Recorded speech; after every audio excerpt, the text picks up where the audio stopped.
Epstein. We'll discuss this and more of today's top stories. I'm Ernie Manous. And I'm Frank Billingsley. We'll also learn about a new study from the University of Houston about zombie wells and why they are posing serious threats to groundwater and the environment. And I'm Celeste Diaz-Sherman. Plus, we'll also learn about a local organization, Girls on the Run, dedicated to connecting running and learning for elementary and middle school girls right here in Houston. Also, we want to hear from you. Give us a call or text at 713-440-8870 or email us at talk@hellohouston.org. You can also watch us on YouTube by going to houstonpublicmedia.org. Hello Houston is made possible in part by founding sponsors John Bradshaw and Kathy Sanders, and by gifts from listeners like you. Live from NPR News in Washington, I'm Lakshmi Singh. The White House is calling newly released emails tying President Donald Trump to the late financier and convicted sex offender Jeffrey Epstein a distraction from reopening the U.S. government. NPR's Stephen Fowler has details. The three emails appear to show more of a connection between the president and Epstein, including a message from Epstein that said Trump, quote, knew about the girls, and another that said Trump spent hours at Epstein's house with a sex trafficking victim. White House Press Secretary Caroline Leavitt sent a statement to NPR that reads in part, quote, these stories are nothing more than bad faith efforts to distract from President Trump's historic accomplishments. This, as the House is set to vote on a bill to reopen the government and will have enough members to advance a measure to release more Epstein files. Stephen Fowler, NPR News. Representative-elect Adelita Grijalva says that one of her first actions when she's sworn in today will be to sign a petition to force a vote on a bill requiring the release of more Epstein emails. She won an election to fill the seat held by her late father, Congressman Raul Grijalva, 7 weeks ago. The U.S. House of Representatives reconvenes this hour. NPR's Claudia Grisales is monitoring. House lawmakers will be back in town today for the first time since House Speaker Mike Johnson let them go home in September before the shutdown even began. The House Rules Committee met for more than 7 hours last night, and they moved this bill to the floor, and that sets the stage for a final vote later tonight. And as you will recall, this deal came together after a group of Senate Democrats broke ranks to vote with Republicans to end the government shutdown. NPR's Claudia Grisales reporting. Much-loved Italian pasta could vanish from American supermarket shelves from January if the U.S. Commerce Department goes ahead with a decision to slap heavy duties on Italian pasta brands. NPR's Ruth Sherlock reports. The Commerce Department is accusing major Italian pasta producers of anti-dumping practices. That's when a foreign company sells their goods at a cheaper rate than at home. The department threatens to impose duties which, when combined with recent new charges on European Union goods by the Trump administration, would push tariffs on Italian pasta to 107%. Anti-dumping probes are fairly routine, but Italian pasta companies say they have never resulted in such extraordinarily high duties. Italy's influential agribusiness association Coldiretti warns this barrier is so high that it would, quote, practically wipe out Italy's pasta exports to the United States. Ruth Sherlock, NPR News. The Dow is up 331 points. This is NPR News.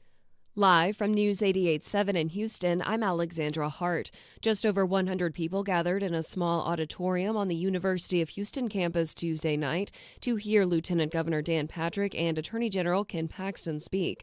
The two Republican leaders spoke as part of an event put on by the UH Turning Point USA chapter, a national conservative student organization founded by right-wing activist and podcaster Charlie Kirk, who was killed earlier this year in Utah. Patrick spoke about the $1 million donation to Turning Point that he made last week. And his mission was to go where other Republicans wouldn't go, to college campuses, and tell the story of what free markets mean. Tell the story of our country. Tell the story of why we have to fight for liberty and freedom all of the time. Patrick is currently running for a fourth term in the 2026 midterms. A new Tesla facility that is projected to bring 1,500 jobs to the Houston area has started hiring, as News 88.7's Natalie Weber reports. Waller County leaders hope the facility will spur further economic development. The Tesla battery factory will be located in Brookshire, about 40 miles outside of Houston. Waller County entered a tax abatement agreement with the company earlier this year. The Tesla factory is expected to have at least $75 million in taxable inventory by early next year.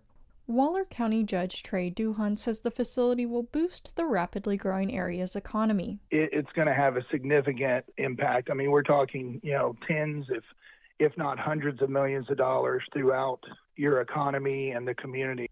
As of Tuesday, Tesla had more than 50 job listings for its Brookshire facility. The factory will produce batteries used to store renewable energy. I'm Natalie Weber, News 88.7. Authorities are investigating after a motorcyclist was killed up north of the Houston metro area in Conroe after a Conroe ISD police vehicle collided with them. The district posted on social media that the crash occurred near North Loop 336. Conroe ISD says its police department is fully cooperating with the investigation. I'm Alexandra Hart, News 88.7. Support for NPR comes from BetterHelp, committed to making mental well-being a priority and offering support in taking on everything life demands, with therapists available to communicate via video, chat, or phone at betterhelp.com/public.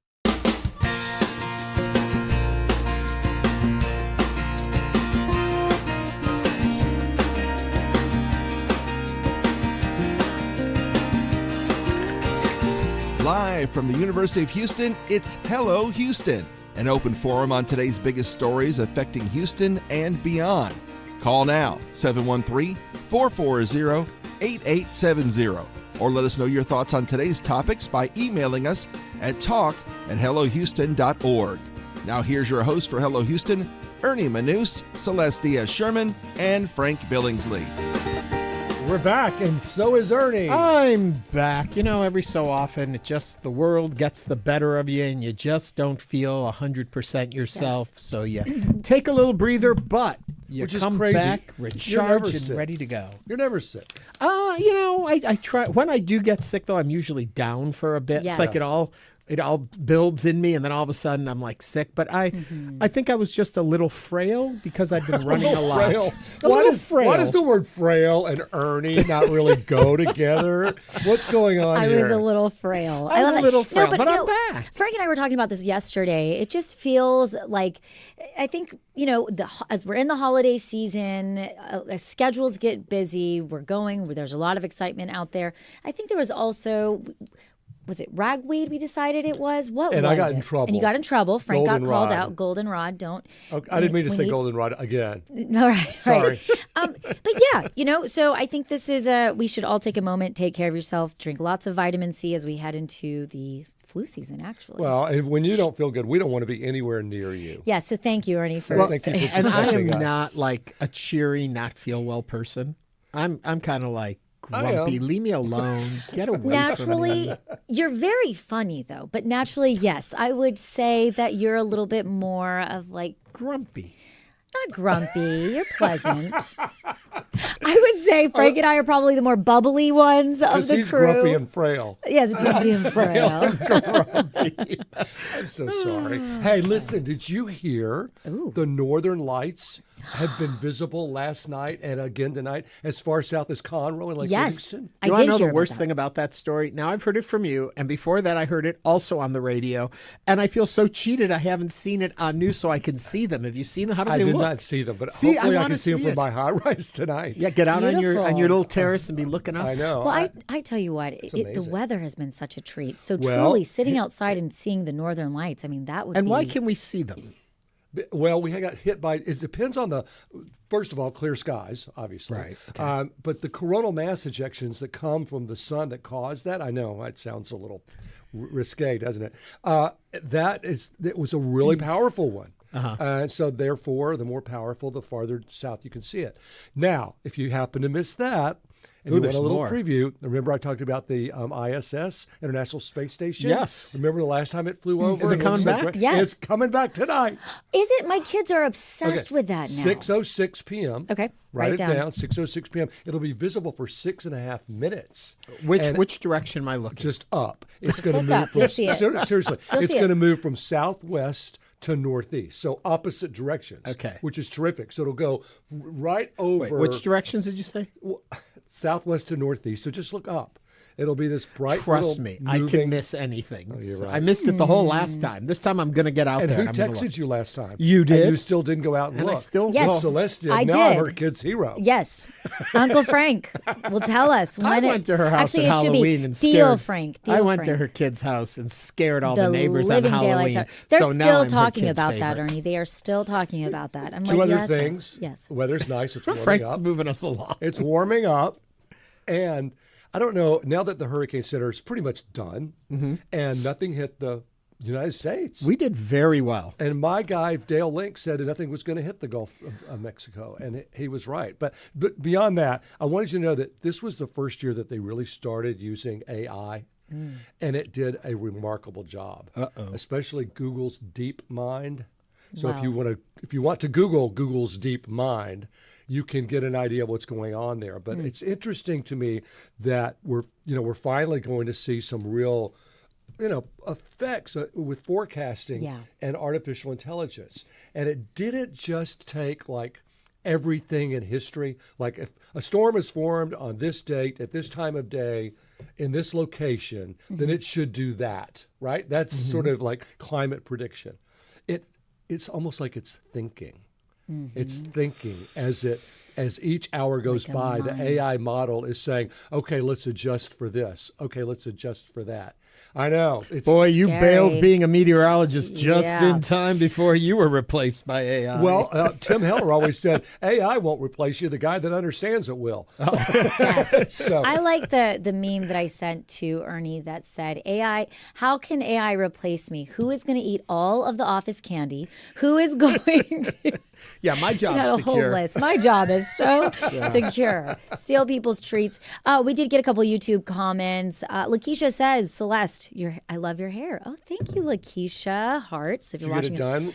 recently? I Your did. color I got a looks trim. good. Thanks. I did. I got a trim. Brightened up the highlights. Color? I thought it was all natural. And then Lakeisha also asked, would you go out of the country to like Iceland or stay in the States to see the lights?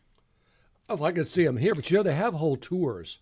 If you Google again, or your favorite search engine, maybe you're still using Jeeves or Fetch. I don't know. Jeeves. I don't even think those work. Remember Search Ask engines Jeeves? work. I doubt Yes. it. Google and Yahoo are about all that's left, aren't they?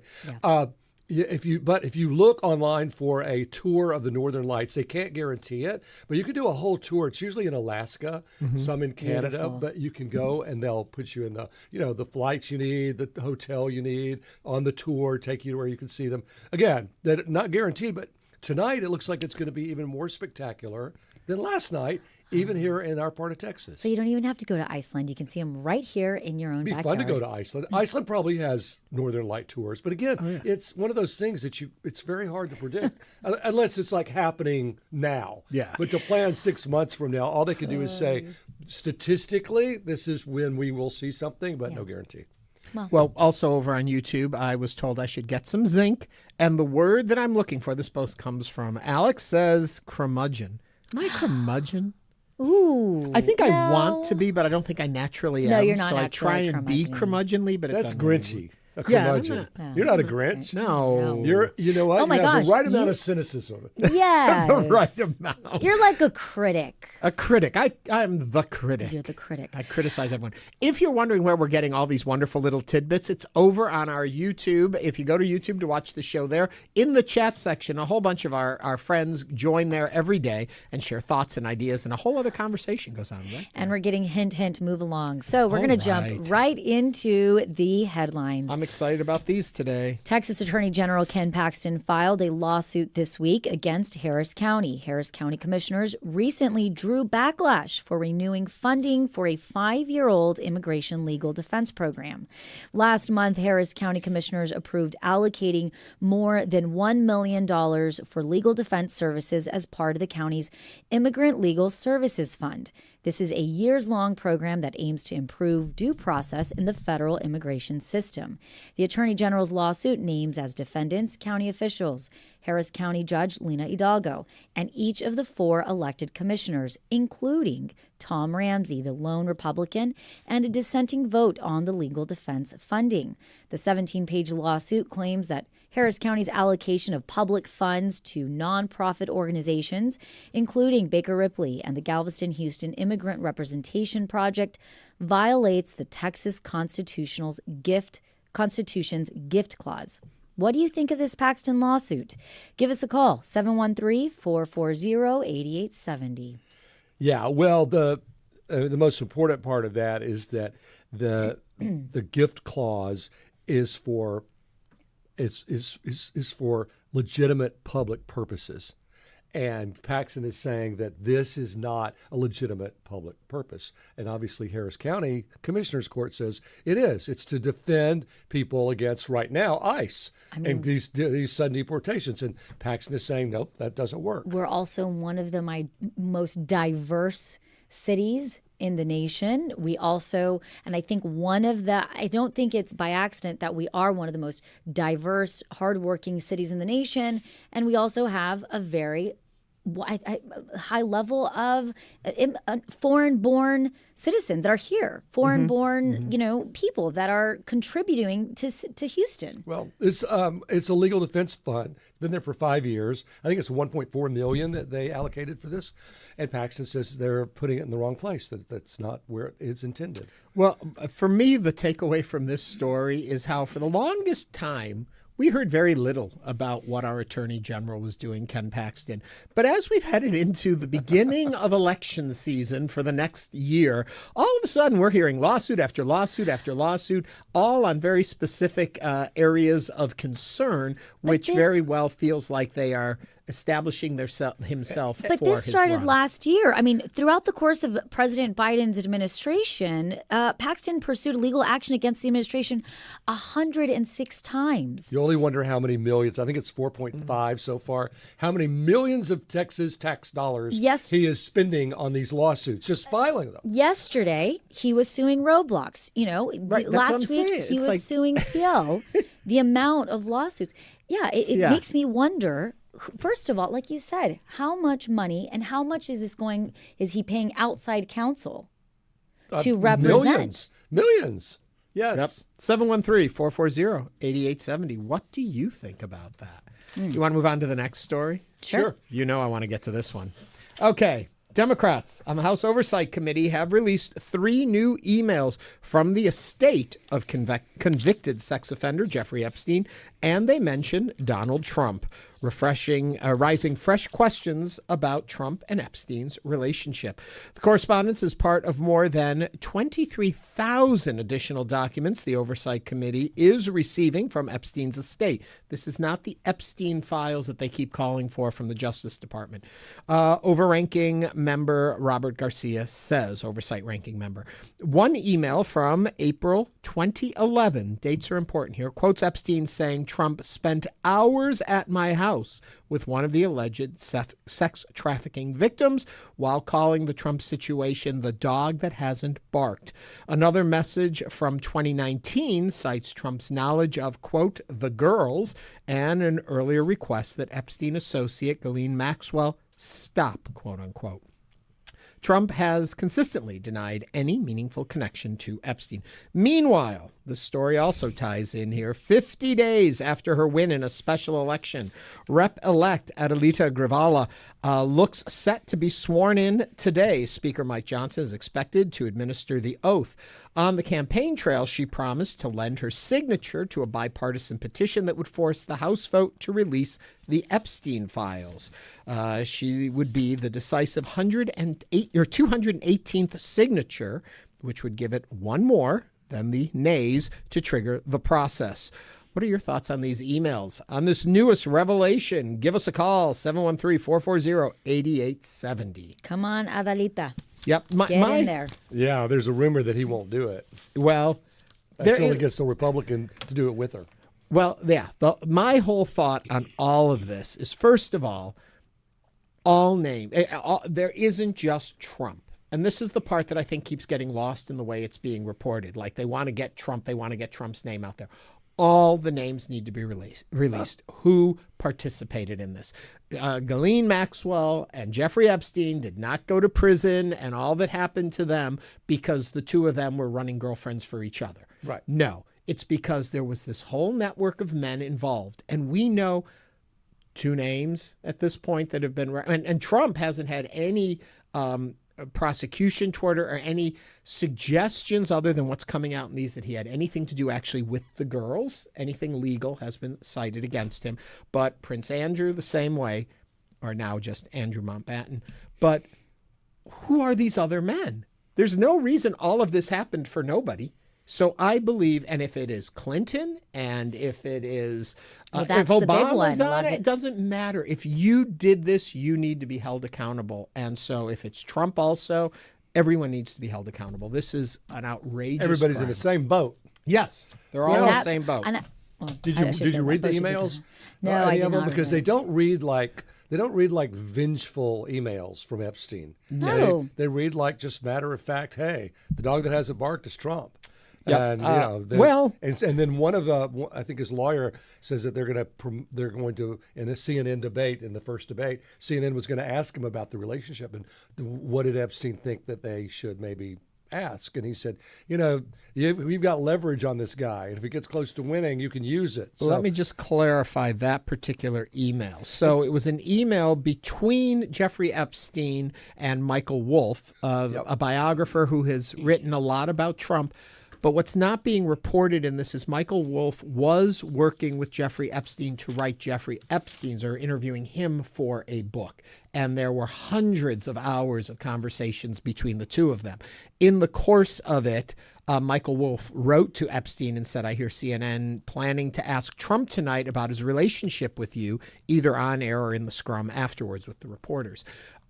Epstein's response was, if we were to craft an answer for him, for Trump, what do you think it should be? And then Michael Wolff said, I think you should let him hang himself. And it goes on. It's like you could even use it for political leverage if the guy gets elected. So those emails are out there. You can read them. The dog that barks email is interesting.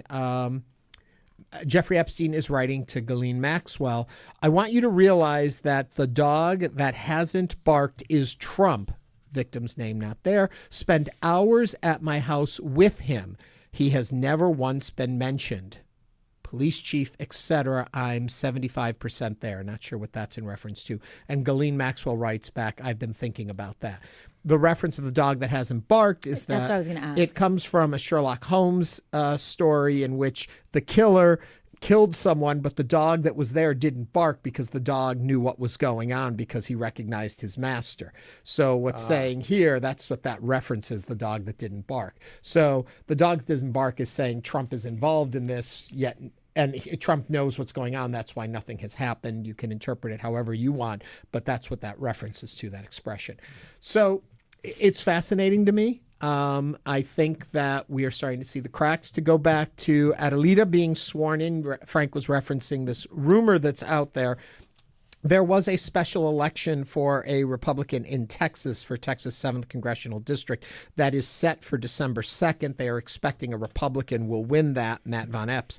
And if he did, that Johnson was trying to hold off on the swearing in of Gravala, because then he could swear in a Democrat and a Republican at the same time, and it would nullify her vote for the release. That is pure speculation, and now it looks like it's moving forward with the opening of the House and all that. So we shall see. We shall. I'm fascinated by this story, as you can tell by me just talking away. Let me ask you this, because you may know the answer. When they say 23,000 additional documents, is one email a document? Yes, I believe so. If you and I wrote back 6 emails to each other, that's not one document, that's 6.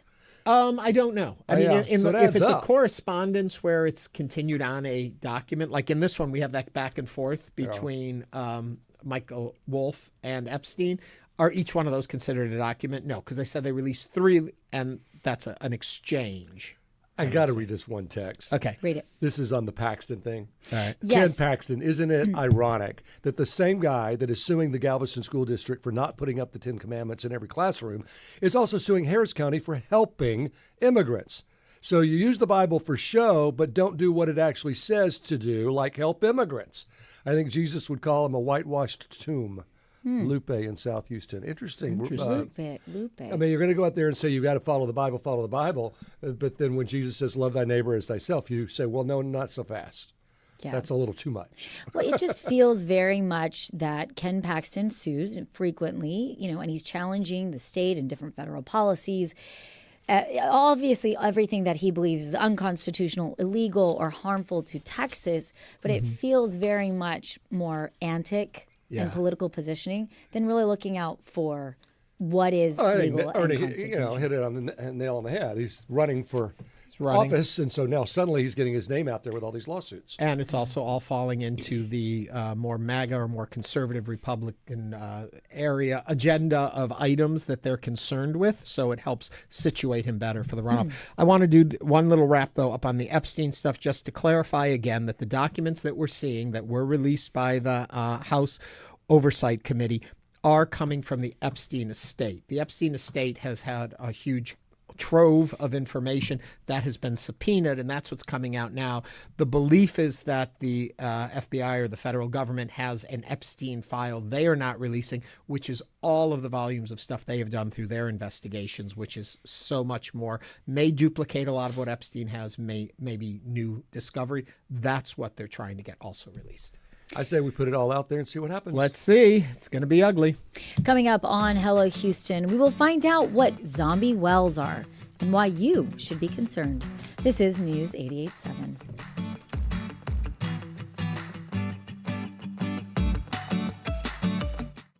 Hi, I'm Lenny Ambrose from St. Arnold Brewing Company, proud supporters of Houston Public Media. Right now, with your $60 donation, you can choose tickets to News and Brews. This member-exclusive event takes place February 17th. Enjoy a pint, connect with fellow NPR fans, and meet the Houston Public Media Newsroom in person. Select News and Brews tickets when you donate at houstonpublicmedia.org/donate. For those of us, all of us, addicted to our phones, there's a whole bunch of new gadgets built to get us unaddicted. It's fascinating, isn't it? Don't use your phone, but come to this dashboard, which will show you how much you've not used your phone. I'm Kyle Risdall. That, ladies and gentlemen, is a business opportunity. More next time on Marketplace. You can listen to Marketplace. It's coming up tonight at 6:30. Support for Houston Public Media comes from Metro. Introducing Metro Downtown Direct, helping riders get home for the holidays with non-stop service between downtown and Bush Intercontinental Airport. Details at ridemetro.org/500. Support comes from Theater Under the Stars, bringing you a forecast snowy white with Irving Berlin's Broadway musical White Christmas. On stage at the Hobby Center December 9th through Christmas Eve. Tickets available at tuts.org. And now back to Hello Houston. Join the conversation. Call now, 713-440-8870, or email us at talk@hellohouston.org. And now here's Ernie Manous, Celestia Sherman, and Frank Billingsley. A new study from the University of Houston reveals a troubling trend in West Texas. Hundreds of so-called zombie wells. Those are previously plugged oil and gas wells that are now leaking oil, gas, and wastewater. And they're posing a serious threat to groundwater and the environment. Now, researchers are warning that what's happening in one county could point to a much larger statewide issue. Joining us today to unpack what the research has uncovered and what it could mean for the future of oil field management in Texas are Dr. Michael Nikolaou, who is from Cullen College of Engineering, and Muhammad Haseeb Mukhtar, who is a reservoir engineer and one of the authors of the study. If you'd like to join the conversation, give us a call or text, 713-440-8870. Gentlemen, welcome to the program. Oh, thank you. Thank you for having us. Zombie wells is such an interesting name. How did that name even come about? They're not really dead. Right, they're not. I thought she was a woman, Zombie Wells. Zombie Wells, that's such an interesting name. Talk to us a little bit, give us some background on this so we understand it. Oh. What is a zombie well? Yeah, so I kind of spoke about it a little bit last month, and I asked the hall, anybody heard, it's full of petroleum engineers. I said, anybody heard of the term zombie wells? And nobody raised their hand. So it's a relatively newer term. It came from mostly from, I think, news articles. You can't find that in literatures. But the idea is these supposedly plug and abandon wells, which are dead wells, are coming back to life when you're injecting wastewater, because we have to dispose water that we're producing in Texas and everywhere. So we're disposing it, and this is triggering these old dead wells to come back to life, hence the name zombie. Zombie. It's interesting, but yeah. It is interesting. So you can tell us more about coming back to life, because when you think they're coming back to life, it's like bubbling up, like Jed Clampett just shot the ground again. You know? Yeah. I mean, There's a reference the young kids are familiar with. I mean, are they bubbling up from the bottom to the top, or is this inside? Way below ground? Where exactly is the life coming to? Both. Oh, yeah. Yeah, both. Okay. So zombie wells that we studied are basically, we're looking at leakage inside the casing, which is inside the well bore. So it could be of two kinds. It could be bubbling up, and you eventually start to see a puddle forming around the well bore, and you see, okay. And I think in Pecos County, there's one old 1950s wildcat well that started leaking in 2003, which is now a lake. It's called Bomer Lake. And you can't go, it's not one of those lakes you go to picnics to. It's a lake that is cordoned off for people. It's highly toxic salt water with a lot of toxic fumes around it. But yeah, it could be that, or it could be in a saltwater geyser-like phenomena where it just blows out. Or could it be leaking like into an aquifer somewhere? That's possible. There's a lot of literature that says there's inside this groundwater contamination is possible, is happening too, but not a lot of people are looking at it. We didn't either. I mean, that would be the real concern, that it's poisoning our drinking water. Dr. Nikolaou, help me understand this, though. Is it because something was done wrong initially with these wells that allowed them now to leak, or is it just over time this was going to happen so that any well has the potential of becoming a zombie well in this regard? Well, it's mostly that there is a combination of factors. It's not that there was an initial problem, that something wasn't done right when the well was plugged and abandoned. But these days, people who are producing oil and gas, oil in particular, near these wells, produce a lot of water as well, and that is wastewater because it's not clean to use it easily. So these people who produce oil have to get rid of the water that was produced at the same time, and they inject it into the ground. That creates conditions that may force these old abandoned wells to start leaking, because there is deformation of the ground, there may be small tremors, small earthquakes, so to speak, which are at the level of the shaking you feel when an 18-wheeler goes by. So if this may be enough to create a problem. If they disposed of the wastewater in a different way, would that stop these zombie wells from coming into being? Or are other things at play? Yeah.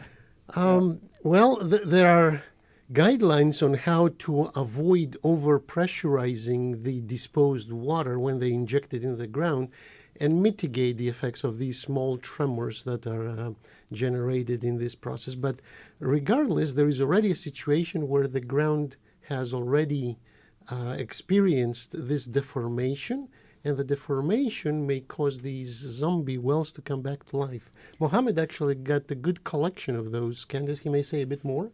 Oh, yes. Yeah, I mean, coming back to your question, it's in Delaware Basin, every barrel of oil that you produce around 3 to 4 barrels of produced water. And this water, this water is very uneconomical, so it has to be disposed. So what they do is they dispose it in shallower formations. And it's been done for ages, but as you ramp up production, you ramp up water production as well. And then you inject it into groundwater, shallower formations, you end up pressurizing those formations, which leads to these older wells. Because Texas, there has been penetration in this area for like 100 years now. So there's so many old wells, and some of them were plugged at that time. It's an well integrity issue as well. So these plug moves. And we see even ground deformation. We see in our paper we have shown surface deformation as well. Like when we're injecting more, we see ground move up in that part, and that to count like 12 centimeters, as most as 12 centimeters, which is a lot, which is enough to displace these plugs. So then I think the question becomes, we understand the process and understand what's happening. Where does the accountability fall? Who owns these wells? Yeah. And what type of regulation is there to organizations that are producing barrels and they're going through the process? Who owns the wells and where does the accountability fall? That's another good question. There's a lot of discussion about who owns the liability. A lot of these wells are also orphan wells. I'm not sure if you have heard the term orphan wells. Orphan wells is, well, the companies that used to own those wells are gone now. Yeah. So who owns those wells? No, I don't know. Nobody. Who owns the liability? I don't know. So who owns the land? So the landowner owned the land, but the wells was supposed to be that's how the land is usually leased. Yeah, that's how the lease works. Then it goes back, but the agreements vary. It's not a single agreement that everybody follows, and it becomes, as Muhammad said, fairly complicated. So how many of these zombie wells have you actually identified, and how many would you guess there really are? Oh, so we have we develop a tool that identifies these leaking wells, and we develop a threshold. We assigned a leak score to every plug and abandon P&A well. And so we developed this threshold of 0.7. And out of 3,364 wells just in Reeves County, we identified around 600 wells that were scored over 0.7. So if anybody... 20%. Yeah, if anybody has to go and look where the leaks are, just go look at those 600 wells first. And that didn't even count the wells out in the Gulf of Mexico. That doesn't even count the wells in Pecos County, in Crane County.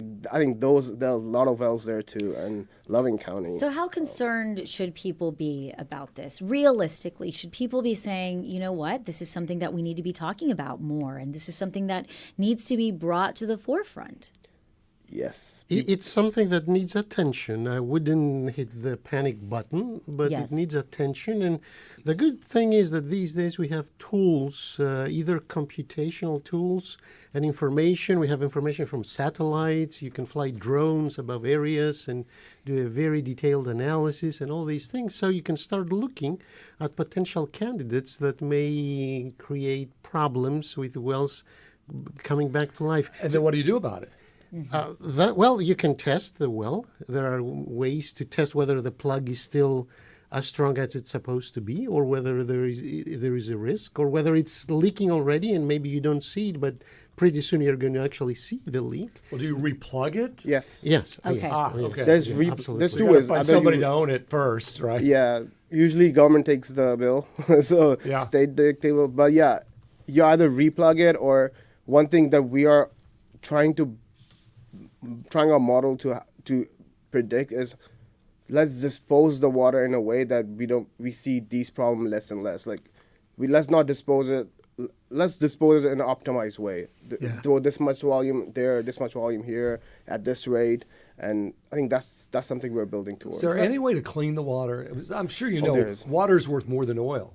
I mean, really. Oh, there is waste, but it's not. It doesn't make money. Exactly. It's all a matter of cost-benefit analysis. From what I understand, isn't Texas, aren't we in need of water in the state of Texas? Yeah, well, water's worth more than oil by the barrel. I know people that are buying land just for the water.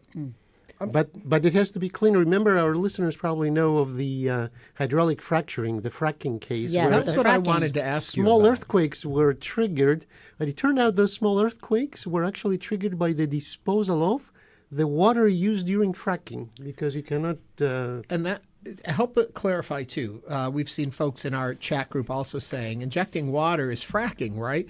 Is it similar in the idea of, and there are laws against fracking in some areas? No, this is not from fracking. Fracking deliberately involves injecting water at very high pressure to frack the rock. Then you pull out the water and you have to dispose it. Well, you reuse it several times and eventually you dispose it somewhere. It's that disposal that, if not done very well, it may trigger small earthquakes. But these are old wells, older than probably even fracking that you're talking about. Many of them are decades old. Yes. So these zombie wells aren't really new to the scene.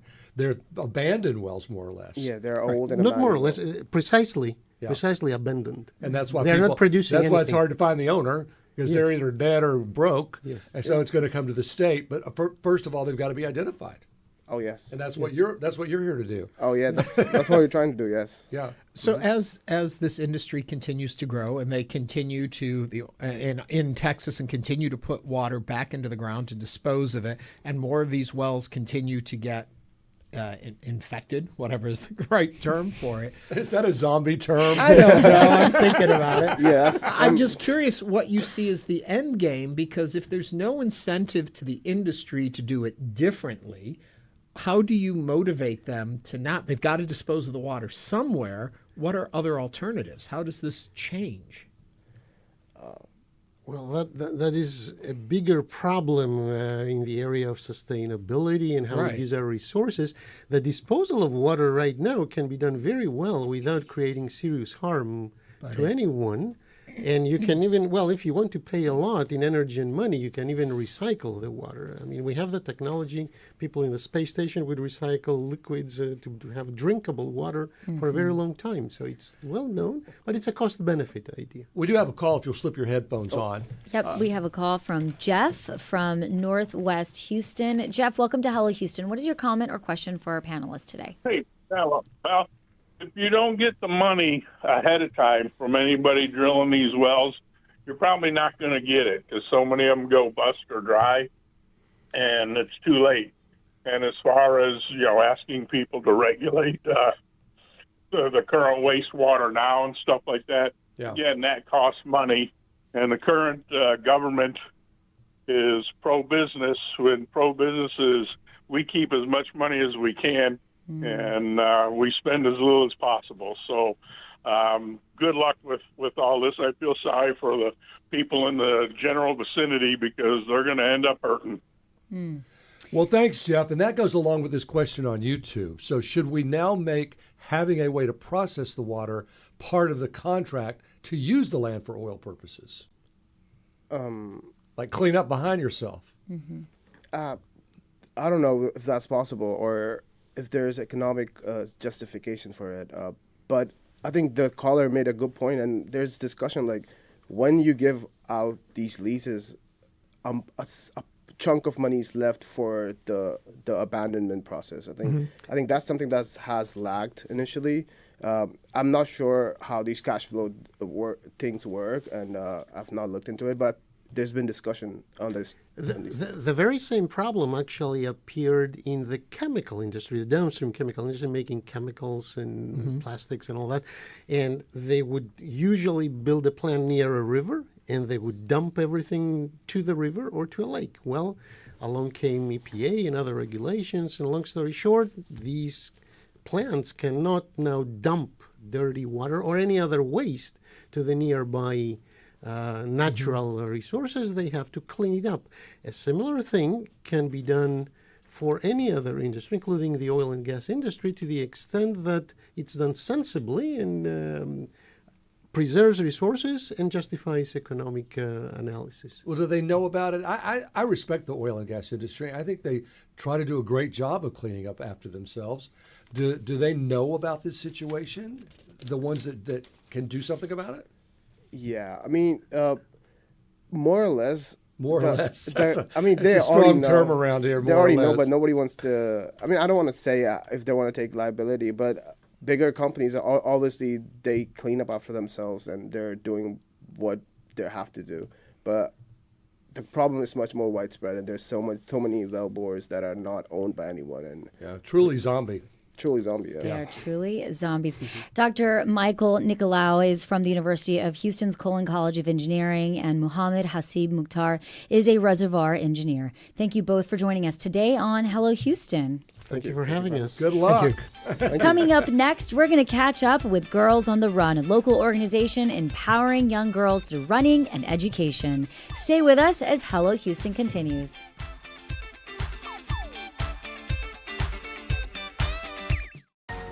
We know you value Houston Public Media. That's why you're watching right now. So take the next step and become a new member of the station you rely on. every gift makes a difference. And what matters most right now is supporting the station that brings you the news and information you rely on.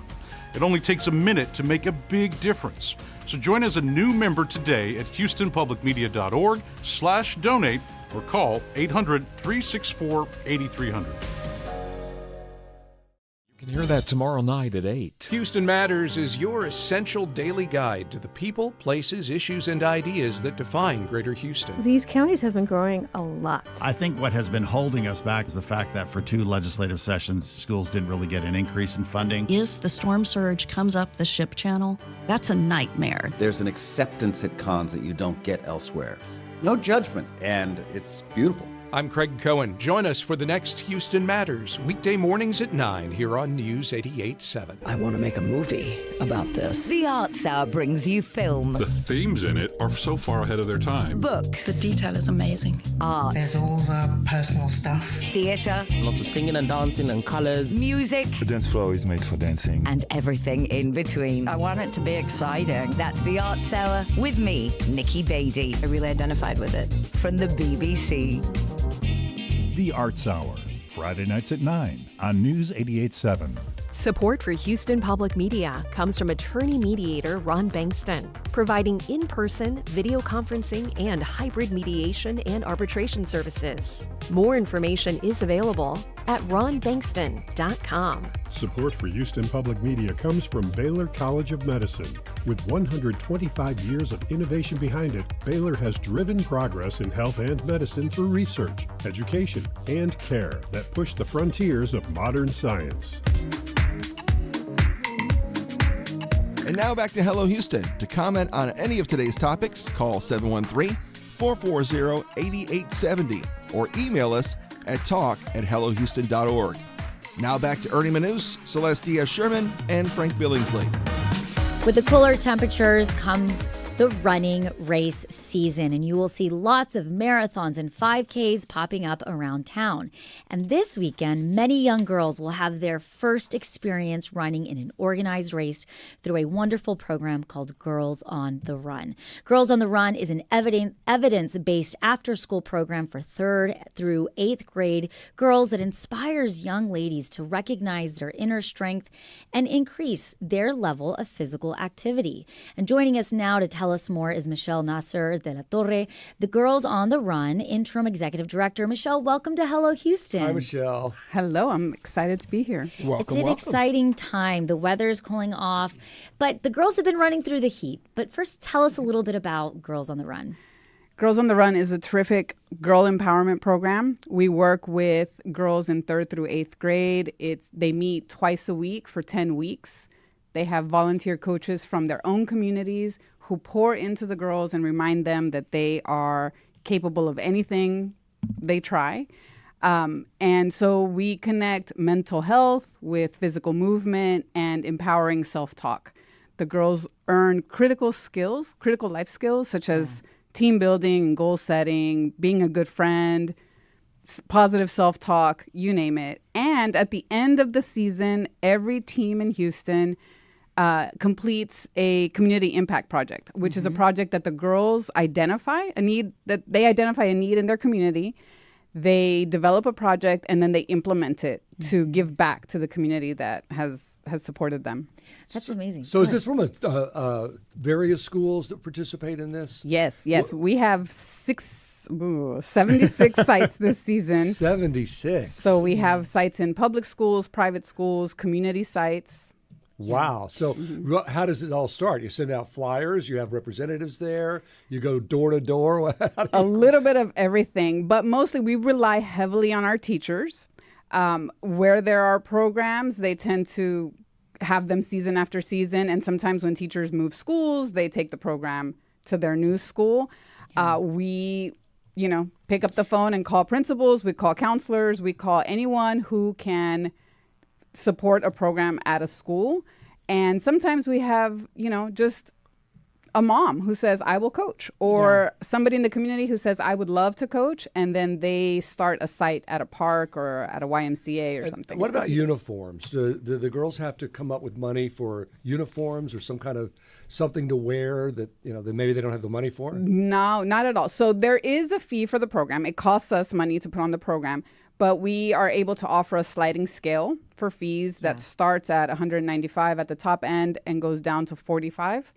And we have a promise that we never turn away a girl who cannot afford even the $45. That fee covers the program, covers the 5K entry fee, covers their finisher's medal, as well as a team T-shirt. And if girls can't afford or don't have shoes, we will provide shoes for them. Nice. Mm-hmm. It's interesting when you think of running, you often think of it as a solo sport. Yet you folks are building it into the concept of team and the importance of building team. I was watching, oh my Lord, I think it was Squid Games, The Challenge. And Lord. an athlete, former professional athlete was on. He was talking with someone who was big into theater. And what they were saying was, what you don't realize is both athletics and theater, we build our careers on working as a team and the benefits of working on a team. And that resonated with me. And then hearing you talk about this, it's not just getting a girl out there to run. It's all the benefits of what a team means to someone and how much more it is than just the athletics. Absolutely. And it is intentionally developed so that they are processing their thoughts as they move their bodies. So we don't just send them and say, go run 5 laps. We say, hey, while you're running, think about this issue that we're talking about. So for example, if it is, conflict resolution, we give them a little story and they read it before they start. And then, at about half of the lap, they have to talk to a coach and say, this is what I would do in this situation. Yep. And then they make it to the other end and they say, oh, I thought about it differently. I would do this differently. Or they run with a partner. And while they're running, they have a discussion. It is amazing. I don't mean to jump in, but my daughter's done it. This is her second year. I'm a long distance runner. And something that I love about the program is that they actually send the lesson to the parents. And so I'm just going to give you an example. Lesson 13 is empathy. And it talks about empathy. Yeah. And I think that is something so wonderful that it is allowing our young girls to talk amongst each other about empathy, not just hearing it from me. Because if it comes from me, if it comes from mom or whatever the teacher, we don't want to hear it. Okay, whatever. Just like Frank and I when you talk. Right.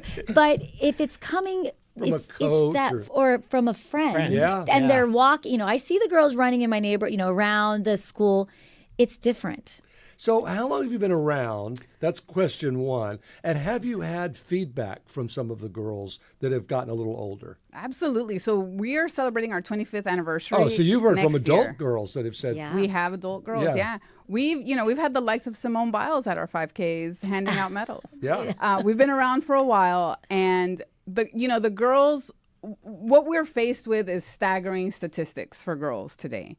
We have 57% of girls report feeling sad or hopeless most of the time. That's way too many. It's way too many. And, amongst 9 through 15-year-olds, 1 in 10 has thought about suicide. 1 in 4 has attempted it. Right. 25%. Yes. They have made a plan, written about it, talked about it. And so when girls graduate from Girls on the Run, or when they complete the 5K, when they finish, they are filled with a sense of accomplishment, a sense of support, just pride of having done that. When I started work at Girls on the Run, I had never run a 5K.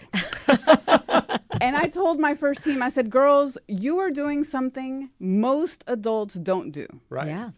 And for them, that was empowering. They were like, oh, look at me. Adults don't do this? Okay, I can totally do this.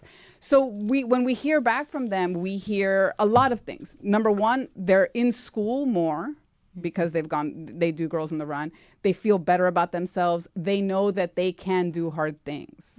And those are the things that they report back to us. And not just that, a lot of them will, like Celeste's daughter, do it again because it's so much fun. And we have a suite of curricula. So they're not doing the same program every time they participate. So does that get them, you said 8th grade. So when they go off to high school, is this the impetus to get them to become involved in sports and team sports and theater perhaps? Absolutely. Yeah. This is telling them, hey, you can do anything, right? And we also know that by age 9, girls' self-confidence starts to dwindle. And they are no longer... They're not going to the swimming pools to swim as much. They are not participating in sports as much. They're just not moving their bodies. If you look at recess, from kindergarten to 3rd grade, they're running, they're screaming, they're having fun. 4th and 5th graders, what do? They just walk around or they sit somewhere and talk. They are not moving their bodies.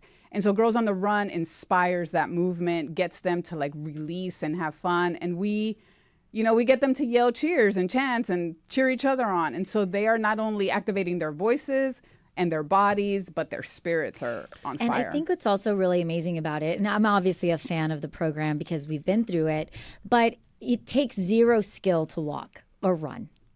And I think a lot of time that's a deterrent for young girls is that, well, I'm not good at soccer, or I'm not aggressive, or I'm not fast, or I don't know how to dribble a ball. And this is just anybody can do it. You can do it. And they have these our coach is Miss McDonald, and she loves on the girls, and I see it every single day.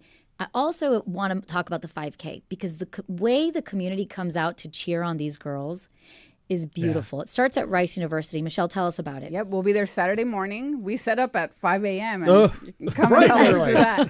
But the girls arrive around 7 and the race officially starts at 8. And we have 900 girls participating this season along with 250 coaches. But we have so far 800 community runners. Nice. They come and just cheer on. And this is a non-timed, non-competitive race.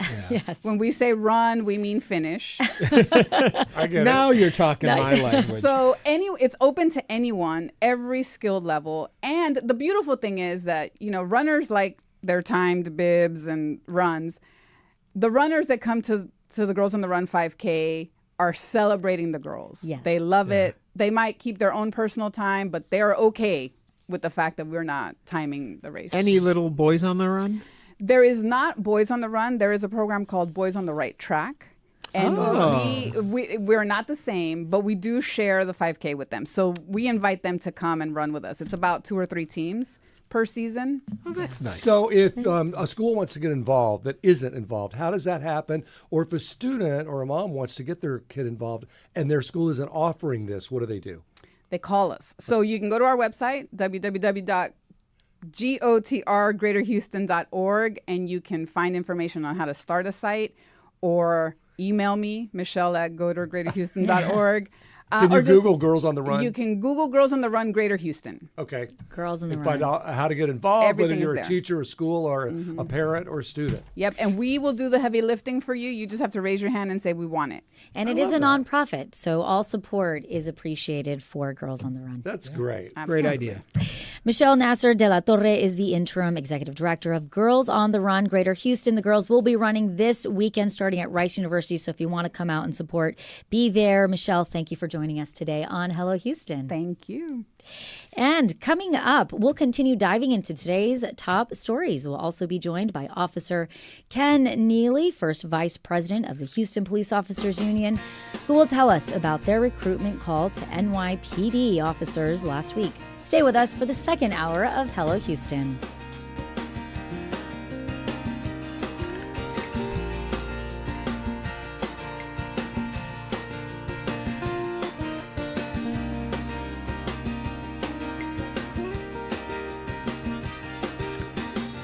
Stay tuned. There's more Hello Houston on the way with Ernie Manous, Celeste Diaz-Sherman, and Frank Billingsley. For the latest in local news, subscribe to the Hello Houston daily newsletter at houstonpublicmedia.org. Hello Houston is a production of Houston Public Media.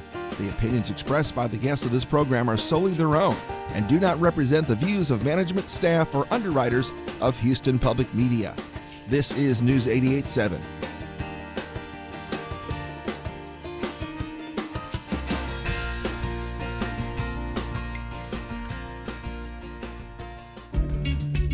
At Marketplace, we help you understand what's going on in the economy and why. There is no topic too large or too small, whether it's the housing market, jobs, interest rates, even the prices we are paying at the grocery store. Our independent journalism is critical in helping you connect the dots and getting the context that you need. So, join me, Kai Risdal, every weekday on Marketplace. Marketplace, weekdays at 6:30 p.m. on News 88.7. Support for Houston Public Media comes from ROCO, performing live scores to classic films at River Oaks Theater in From Silence to Sound. Opening the Connections series, Friday, November 14th. Tickets at roco.org. Mostly sunny today, and we'll get up to about 80. And tonight, mostly clear, a low near 63 degrees. Currently 79. This is your NPR station, KUHF Houston. News 88.7, a service of the University of Houston. Just ahead on this hour of Hello Houston, a new report from TXDOT found that Texans need more public transportation to meet the mobility needs of the state's growing population. We'll discuss this and more as we continue diving into today's top stories. I'm Frank Billingsley. And I'm Celeste Diaz-Sherman. We'll also talk with Officer Ken Nealy, first vice president of the Houston Police Officers Union. Will tell us about their recruitment call to NYPD officers last week. And I'm Ernie Manous. Plus, we'll also be joined by board-certified radiation oncologist Dr. Mark D'Andrea, who will discuss pancreatic cancer and how people can navigate a diagnosis. And we want to hear from you. Give us a call or send us a text at 713-440-8870 or email us at talk@hellohouston.org. You can also watch us on YouTube by going to houstonpublicmedia.org. Hello Houston is made possible in part by founding sponsors John Bradshaw and Kathy Sanders, and by gifts from listeners like you. Live from NPR News in Washington, I'm Lakshmi Singh. Before the day's over, the U.S. House is expected to approve legislation to end the government shutdown. Now in its 43rd day, it was on Monday night the legislation cleared the Senate. NPR's Deirdre Walsh has the latest. The Senate approved a bill that would fund most agencies through the end of January and include full-year funding for veterans programs and food assistance. Most Democrats criticized the deal for failing to address expiring health care subsidies. The top Senate Republican did pledge to hold a vote in December on a health care bill, but House Speaker Mike Johnson says he won't guarantee a House vote. House Minority Leader Hakeem Jeffries is urging fellow Democrats to vote no. We're not going to support a partisan Republican spending bill that continues to gut the health care of the American people. If the House approves the measure, it will head to the White House for the president's signature, ending the shutdown. Deirdre Walsh, NPR News, the Capitol. The record-long government shutdown has left investors with delayed economic information. NPR's Scott Horsley has more on that. The 6-week shutdown has been a drag on the U.S. economy. Congressional forecasters estimate it will shave about 1.5 percentage points off the annual growth rate in fourth-quarter GDP. The government economists who tally GDP growth are among those furloughed by the shutdown. We are still waiting for a readout on third-quarter economic growth that was supposed to come out 2 weeks ago.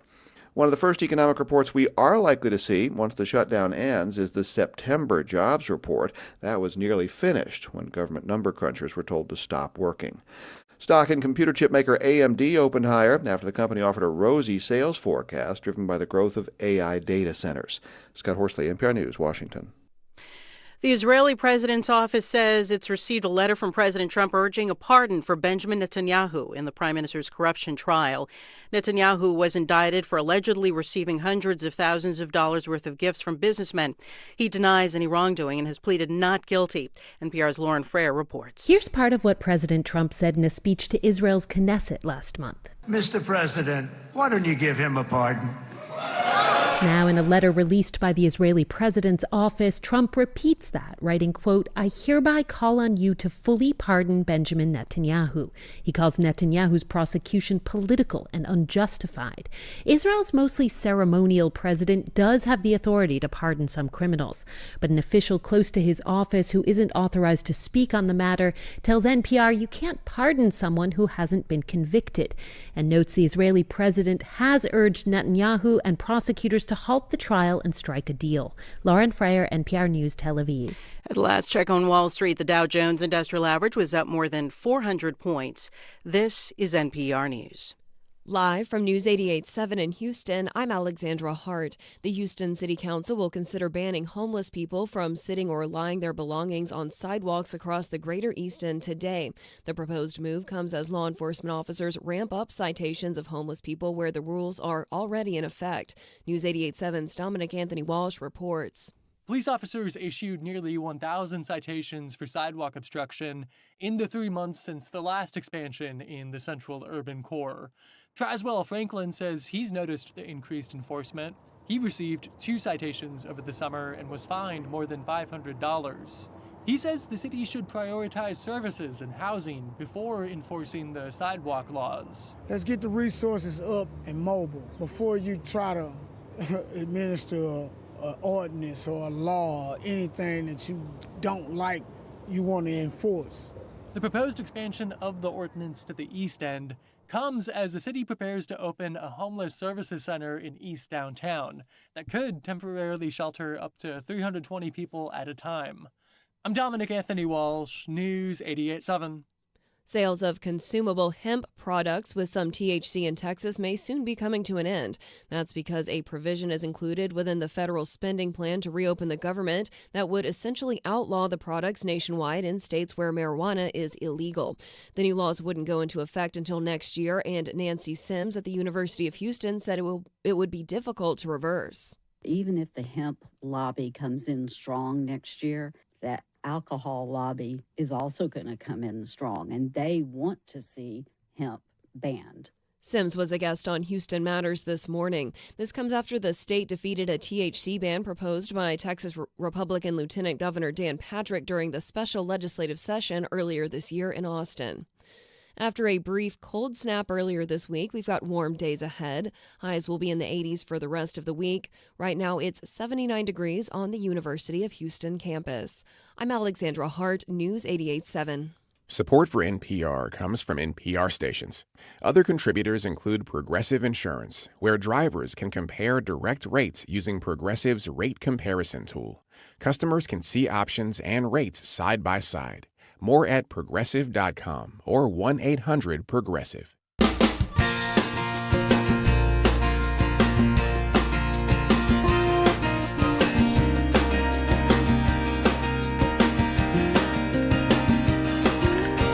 Live from Houston Public Media and News 88.7, it's Hello Houston, an open forum on today's biggest stories affecting Houston and beyond.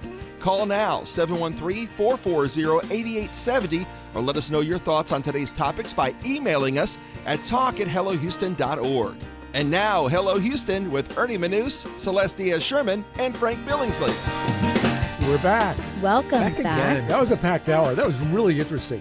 Both the zombie wells as well as the girls on the run. It's very interesting. You know, Michelle was telling me during the break that when SB 12 was a law that went through, and it was about basically taking away any type of organizations or the DEI stuff the DEI that I complained stuff, about fiercely. Thank you. The DEI stuff and included Girls on the Run because and it was some feminist. Because it was identity based for girls. See, that is the kind of crap you get into when you start legislating morality and all of that. Yes, and she said that there was a school district. I'm not going to name what school, and it was not HIC, but there was another school district that literally had to pause their program and say, we have to wait. We're not sure if we can be a part of this because of SB 12 and the legality of it. And so she actually went and testified to our state representatives, basically saying, legislature, saying this is the problem when you broad blanket these type of policy. It affects so many. I always talk about the domino effect. Yeah. I guess Gays on the Run is completely shuttered. Gone. Well, it's a good program. So they should open it to everybody. Let everybody run. Everybody should. And that's the thing, though. And that's my point. That's so interesting, right? Because the truth is you can go and sign up for any 5K. Anybody can run any 5K. But you don't get this kind of real coaching, life coaching, not just track coaching, but life coaching. And also for young girls who probably don't. A lot of times in these elementary schools, there's Title I schools, and that they don't, and Title IX, that they don't might have somebody telling them You are good. The you statistic: can do it. 1 out of 4 girls have Yes. contemplated suicide or tried it. And That was frightening. And also the statistics at 9 years old, I believe girls' confidence just drops. Yeah. Significantly. And there's nothing to build confidence than setting a goal Yes. and achieving it. And the beauty of a 5K is that it is a big goal to get to, but you can do it. And so it gives you that incentive. Now, of course, some people aren't going to be able to achieve it. But the way the training is laid out and the way you do things, it is obtainable. And the sense of self-confidence you can get from achieving a goal like that. Well, here's my 2 cents on that, by the way, because you have a 9-year-old. I do. When they get to 5th grade, which is 10, that's the top of the school. Yeah, right? they're That's the the top big of kids on elementary. campus, You're yep. the big kids on campus. But that's the don't hold my hand, mommy. Don't kiss me in the car, mommy. Don't tell me you love me and where other people can hear it. They become, older. And so the school kids start to get them and the parents start to lose them. So I can see how 9-year-old girls who've sort of been coddled by mom and dad and loved it now feel like I have to take on a new identity. I can't be mommy and daddy's little girl anymore. I have to be a big, tall 5th grader, and they don't like me. No. And then you get to 6th and 7th and 8th, and then, it's a become whole trickle-down effect. So socially aware, right? And everybody remembers. I mean, in junior high, you just want to like blend in. You don't want any attention on you. Yeah, and that's when all the schools start to come together. Yeah, and you don't know anybody. And even if you were popular in 5th grade, you're not in 6th. You're now the kid on the. It's so important. I'm so glad I'm not 10 again or 12, 13. I had a different experience than you two. Oh, well, I started to popular. blossom in junior high into high school, and it never stopped. And here I am today with a full show for all of you. We are encouraging our your little comments. goldenrod, our own goldenrod. That was me. Our comments that are coming in on the YouTube are coming fast and furious, and it was a great motivation. And I hope that there's an app you can get to your phone, Couch to 5K.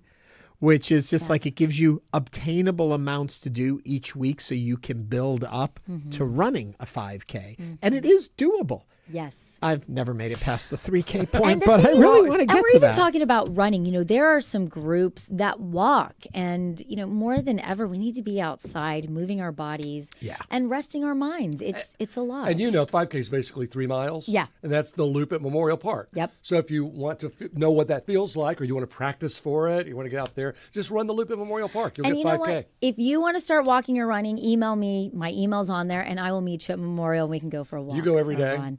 I used to. I've been taking some breaks off. Yeah. I've been tired. We try to go. We go a lot. Last year I did 2 marathons, and that was like a lot for me. I shouldn't have done that. That was a lot. But I mean it. If you have ever thought about running or getting into it and you're nervous or don't want to try, I'll try it with you. I'll be there with you. There, nice. Moving forward in all of this, if you're a New York police officer, you can come running down to Texas. They're inviting you down here. Houston Police Officers Union is going to be here in a little bit to tell us about that whole thing that made headlines. I guess it was last week, inviting those when New York won. When Mamdani won the mayorship. Yeah, flee New York City and come to Houston. There's going to be 1 million apartments available in New York, and I'm going to get one for $100 a month. Because it's all going to be subsidized. That's what they're saying. We're going to find out more about that coming up on the show. But as always, we like to start, quickly, the lights. They're up there in the sky tonight. 6:06. We got to be looking for them. 6:06 is the International Space Station going by. From southwest to northeast, right across the sky. Go outside. It's going to be a clear night. Just look up. You'll see it. And then the northern lights you could see between 6 and 8 possibly and take pictures. You've got to obviously look north for the northern lights. But they saw them in Lake Livingston and Conroe last night. We might get them. If you're in a dark area, you're going to have a lot better chance because the city lights can screw things up. But, it's worth a try. Yeah, we'll see what happens. Anyway, with all that said, it's time for the headlines. Celeste, you are leading us off. Funny producers. Okay, the state agency in charge of building Texas's massive highways says Texans need more ways to get around if the state's going to continue to grow. This in car-dominated state. A draft for the first of its kind Texas Department of Transportation plan released in October outlines the need for boosted public transportation in rural and small urban areas, as well as greater array of travel options, including rail, between the state's major urban centers. The report acknowledges Texas needs a variety of ways for people to get around the state without a car to help absorb that growth. Texas is projected to add more than 9 million residents by 2050. The number of drivers on the road has vastly outpaced the state's ability to build highway capacity.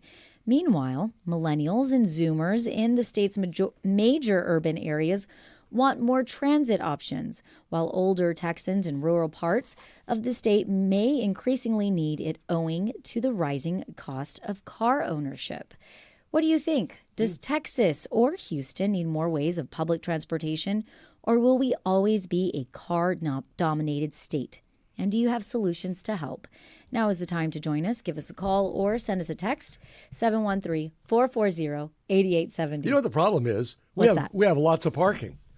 We do. I mean, when you can go to Costco, you'll find a place to park. You go to the gallery. There's an argument I wasn't expecting. I know, but that's part of it. If you think about it, if we didn't have a lot of parking places and everybody had a car and they were like, I have a car, but there's nowhere for me to park it, then you would be forced to take a different mode of transportation. But we don't have that. We have great parking garages and lots of wide open parking places. When it's I pretty first easy to find moved a place here, to park. When I first moved here, I used to say I will never pay for parking downtown because there's so many places to park. It's so vast. And over the almost 30 years I've been here, that has shrunk and shrunk and shrunk and shrunk. Now you can never find a place to park in major urban centers. So I'm going to challenge you on that New York one. City. But yeah, but I do want to say, to Frank's point, I think we've had a lot of coffee, you guys. I feel like me? To Frank's point, I have a theory. Yes. You're right. We have a lot of really great parking. And I have a theory that is one of the reasons why we have such a great restaurant scene in Houston. It's because, and that's one of the reasons why we have so many restaurants and people really enjoy food here, is because we have great parking, so you have a better experience overall. Well, thank you for that, Celeste. Lacking parking is one quick way to be miserable when you can't find a place to park. And it also causes I don't know where anger. you people go all the time. I can never find parking. My husband and I, we were in New York a couple years ago, and we were eating at we got reservations to this brand new, incredible Thai restaurant that it was so hard to get a reservation in New York City. Everybody was raving about it. It was all over. We get in. Coconut. And it was, I don't actually remember. It might have been that restaurant. I'll have to ask Dan. But we got in, and I remember we were thinking like, this is it? This is it. Well, New York, this their is food tiny. scene isn't nearly as good as parking. ours. Nothing. I mean, it was like, and Dan said we would have parking. We would have been able to drive our own car. We would have been sat down. Parking. Okay, now thank you for your support, birthday girl. The one-time upstate New Yorker, but long-time Chicagoan, when I moved here, I was shocked at the lack of public transportation the city has. Of course. 30 years on, I am still shocked by the lack of public transportation. My problem with this story is you're talking about outlying areas. We need it right here in our major urban areas. Nobody should be limited in moving around the city because they don't own or can afford a car, or the licensing or the inspection and all of that. Public transportation is a great equalizer, and it opens up your city to everyone in your city. We need public transportation. Alex Garza says, amen, Ernie, preach, and I will. You know what else really helps people get around that can't afford, like you said, car ownership? Yeah. Bicycles. Yeah. We need bike lanes. And bikes. Yep. Bike lanes. Well, if you did it right, I'm all for it. You know, Montreal has 680 miles of bike lanes. Mm-hmm. Go to Paris, go to London, go to Berlin. You'll see all kinds of bike lanes. Right. We just don't see it yet. And it may not happen in our lifetime. I mean, there are but it'll happen nonprofit eventually. organizations that we've even had on Hello Houston that talk about how important bikes are to help people get to their job. That can be the conduit to somebody getting out of poverty, literally. I think we need more. We have a lot downtown of one-way streets, and look how efficient that is for downtown. You get on that one way, you have 4 lanes of one-way street. We need more of that a little bit outside the city. You can make Richmond Avenue one way, make West Summer one way, make San Felipe one way. I know that sounds a little crazy but if you start thinking Sounds about a little cray, Frank. that get a lot of people in there. And if you did that, you would have room for rail. I have a friend who sold his business on Richmond 20 years ago because he was so afraid of rail on Richmond was going to ruin him. Like, when they were putting all the rail downtown, like Main Street, and it ruined businesses.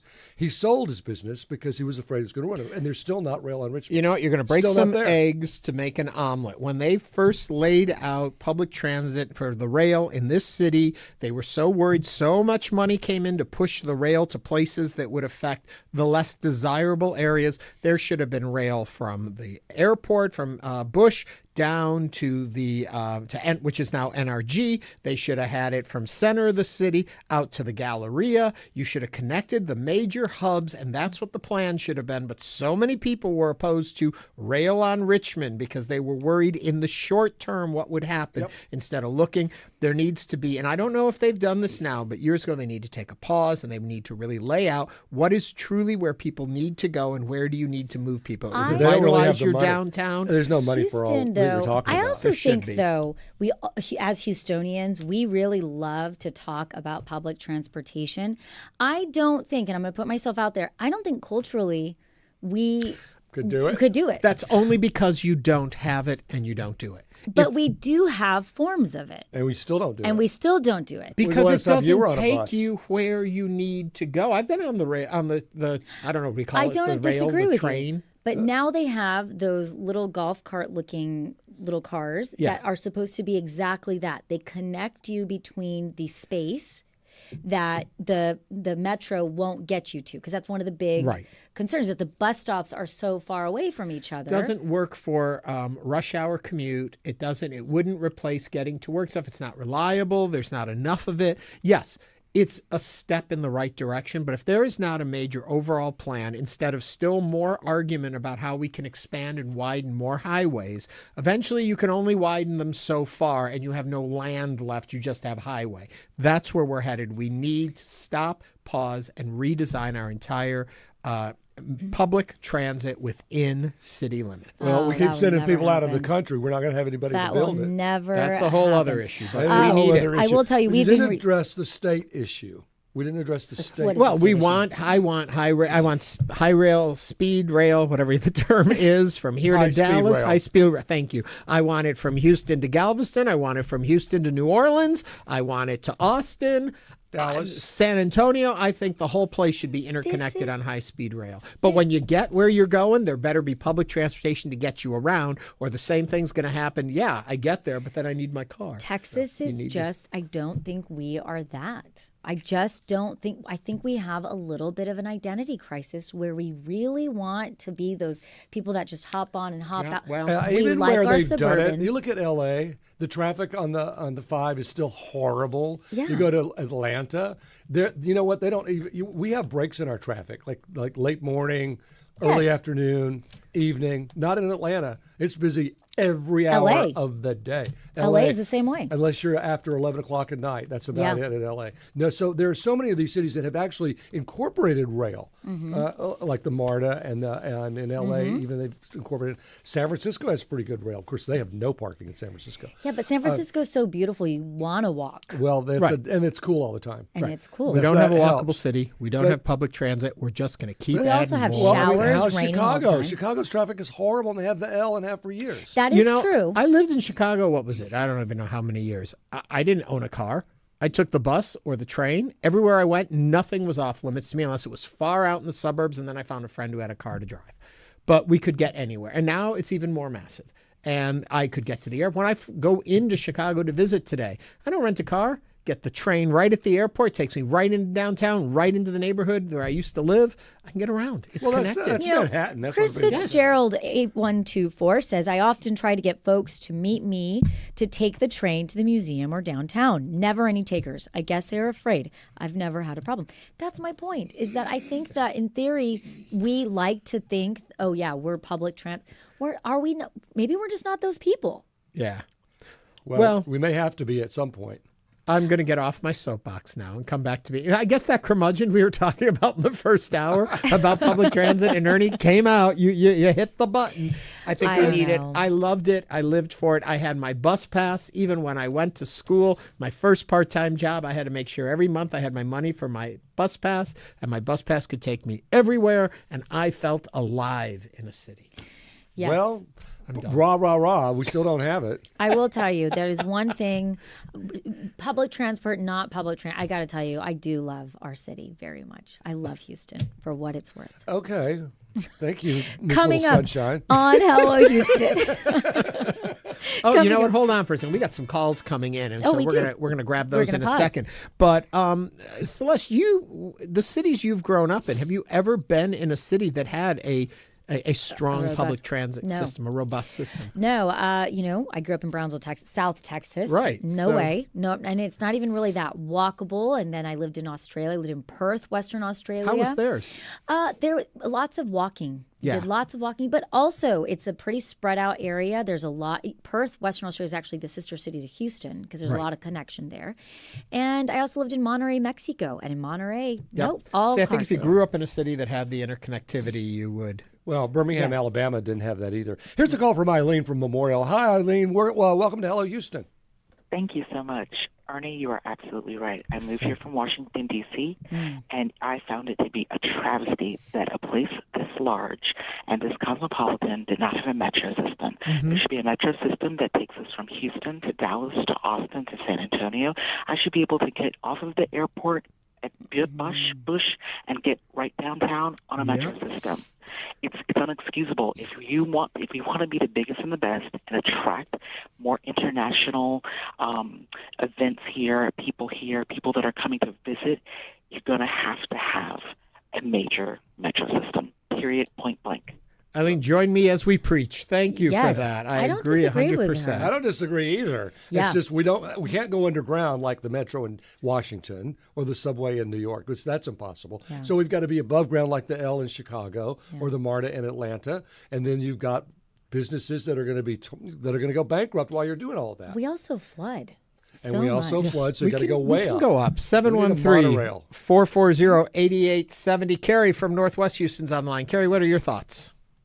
Hi, thank you for taking my call. I agree with the previous caller, and I think, imagine if we had rail line going between downtown and both of the airports. Hubs and both airports, how different it would be. That going to the Intercontinental Airport is such a nightmare. It's a long drive, and the parking is terrible, and expensive. The parking's expensive at the airports. We should have a rail line between those two hubs, and we should have one going to each of the universities, and we should have it going to Galveston. I mean, people who want to stay in their cars, it's fine. There are actually fewer people on the roads when we have other forms of transportation, like bicycles and rail lines. So I think we shouldn't be opposed to it, and I agree that we're not ever going to be a major metropolitan city without rail distributed throughout the town. You're probably right. Thank you, Carrie. Well, to your point, the flooding, and you'd have to build a monorail, which is twice the cost of a regular light rail. So there's that. And we don't even have the money for light rail anymore. Yeah. I think Hello Houston needs to form a committee, and we will just be consultants. We're going to just solve all the problems of the city. Really quickly, Chris also writes that we had 2 rail lines in place that could have been converted to the right gauge, West Park and Katy Road, and we blew it. We did. We could have utilize those tracks. Thank you, Chris, for that. Coming up on Hello Houston, we'll talk with Officer Ken Nealy, first vice president of the Houston Police Officers Union. This is News 88.7. Stay with us.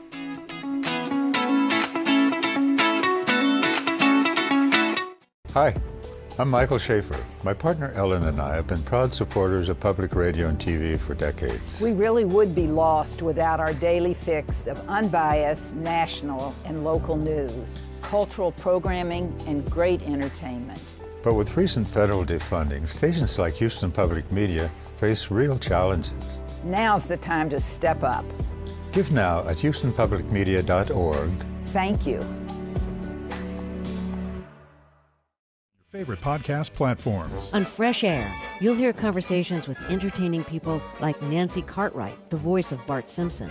I gave him one take, one sound, one voice, and that was it. Blah, blah, blah, blah, blah, blah, blah, blah, blah. And Matt, his eyebrows went up, his tongue came out of his mouth. He's like, oh my God, that's him, that's Bart, that's him. You got the part. The most interesting people in show business tell their stories on Fresh Air. Fresh Air, weekdays at 8 p.m. on News 88.7. I'm Jesse Thorne. You want some real, insightful conversations about where art comes from? Well, Bullseye has you covered, as long as you don't mind a little bit of ridiculousness. Y'all was like really judging me though. They sniffed it out. They sniffed out that I was weird. I was like, I don't know where I'm gonna sit, just like in the movies. Listen, learn, laugh. Bullseye from Maximum Fun and NPR. Bullseye, Thursdays at 9 p.m. on News 88.7.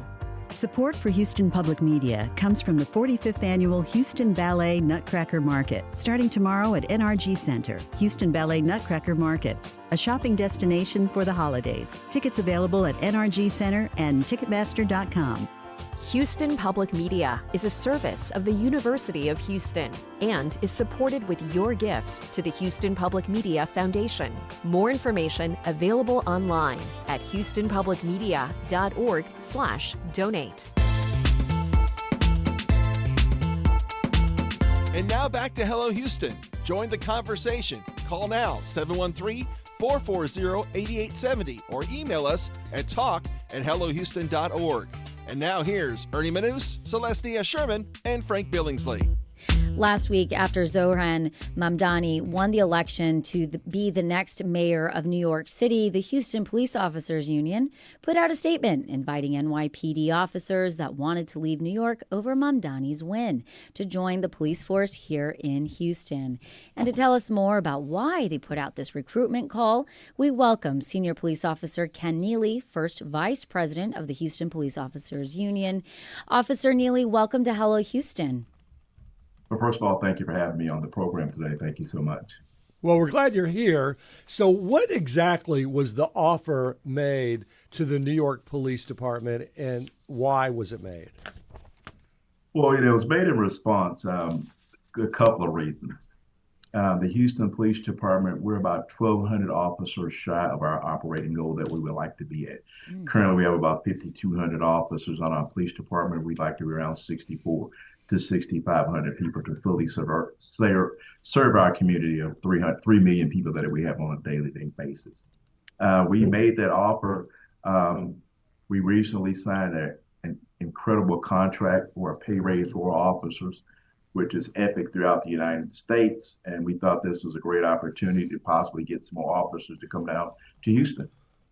Were you at all concerned if this offer was taken up, the type of officer that would be taking that offer that would feel, because they didn't feel represented by who got elected to the mayor, that they would rather abandon their duty than working for a city that they were already committed to, would be the new police force you would be bringing into our city? No, we would still, although people would apply, we would still use the application process that we do for new hires. We still go through the same stringent backgrounds that we would do with everyone else. That regards a physical background check as well as a personal background check on anyone that was to apply for the police department. It's not just for the new hires, it's also for those officers that are currently employed at other agencies. We do have a program where we take lateral officers from other agencies that are started at our Houston Police Department. Those that are officers at other agencies, we train them on the policies of the state laws as well as the Houston police practices that we utilize. Mm-hmm. One other question in that whole area. Is our compensation beneficial for someone who may be being compensated in the New York Police Department? Are we on level with them? Would they be taking a pay cut? Is it the cost of living that then makes it more attractive to come down here? What was the pitch? Absolutely. It's a great question, and thank you for asking. Recently, earlier this year in April or May, through the meet and confer with our partnership with our mayor as well as our city council, we were recently approved for a 36.5% pay raise over 5 years. That increase in pay made the Houston Police Department an incredible place for people to come to work and relocate. Our cost of living, as you well know, as far as a major city, has always been much better than the other cities New York, Chicago, LA. I think we have more affordable homes. And also, with that being said, we have several officers who are currently on the Houston Police Department that are former officers of the New York Police Department. And each and every one I've spoken to, they've all said that's the best decision they ever made to leave NYPD and come to Houston. I have great friends that are on the New York Police Department. Not a problem with them at all, but we just think that the package that we offer for any new applicant or officer from any other agency, we think what we provide is much better than a lot of other cities and other departments that can offer in the United States. So New York has a pretty good pension program for officers. After 20 years, you get 50% of your final 3-year average pay. How does that compare to the pension program here in Houston? That's comparable to what the Houston Police Department has. Also, we have a retirement program that's extremely incredible and very inviting for guys to continue to work past their 20th year on the police department. But what age? I mean, if you're 40 years old and you've already put 10 years or even 15 in New York, you're probably going to want to stick it out to get your 20 years in New York. So what age group are you all concentrating on? The under 30 crowd? We're not necessarily focusing on a group. The under 30 crowd is great. Recently, we have a Houston Police Academy class that's actually graduating this week. We have 2 officers who are in their early 50s. They will be graduating later this week, and they will be sworn Houston police officers. We look for a person who is, there's some physical demands that are required for this job, but also the mental acuity is something that's so important to us. We look for the whole package when we select applicants to be Houston police officers. Do you pay for relocation? We do not pay for relocation, but we do compensate officers for prior agencies up to 5 years. We have them as a 5-year officer upon graduation from the Houston Police Department. We are speaking with Officer Ken Nealy, First Vice President of the Houston Police Officers Union, about the recruitment call to NYPD officers last week. If you would like to join the conversation, you can give us a call or send us a text, 713-440-8870. We have Kenneth from Midtown on the line. Kenneth, welcome to Hello Houston. Yeah, thank you. First of all, the question is, and then a comment, because the question is isn't the union supposed to be apolitical? And my comment is that I came up here going back to the 60s, and it is alarming to me to have what appears to be a police union taking a political position, and because this department has went through some things in our community. We really have had some issues in the past, and some serious things has happened, and it took a long time to get this department straight. And my concern is that it dials some things back up to me as bad memories of the good old boy system coming back. And thank you for your time. Thank you. Officer Nealy, what's your reaction to that?